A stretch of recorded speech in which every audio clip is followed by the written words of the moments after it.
ulam para pambaon na rin po bukas. Saka ulam po mamayang punan. Luluto po ako ngayon ng ginisang atay. May sahog ng palaya with ang palaya. Ito po yung aking lulutuin na atay. Yan. Yan po siya. Yan. Yan po yung aking lulutuin na yan. Tapos naman po yung ating ampalaya na isasahog. Ito po yung mga sahog natin. Yan.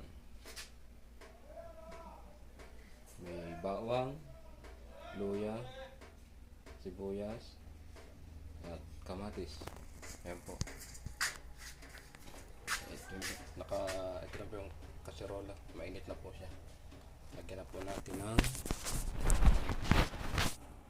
igisa na po natin siya.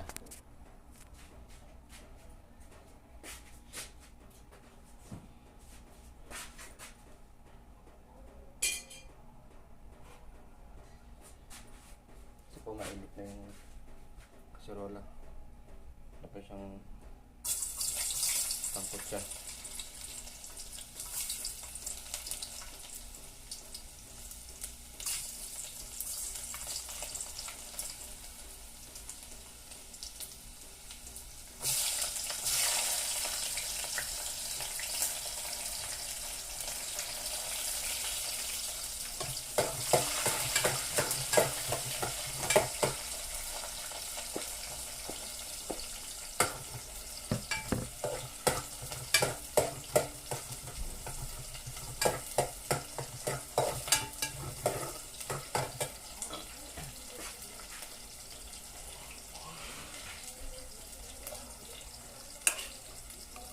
Natin ng kamatis.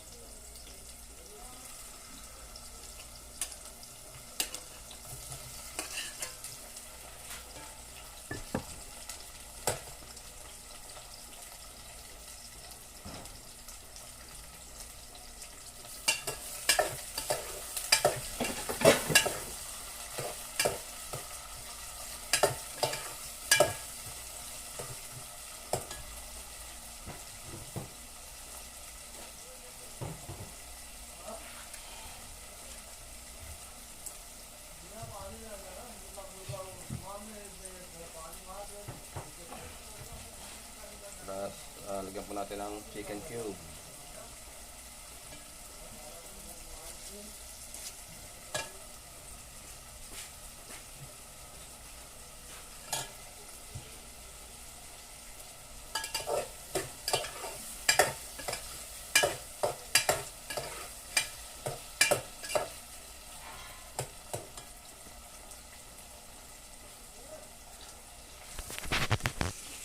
Ako na po mga boss.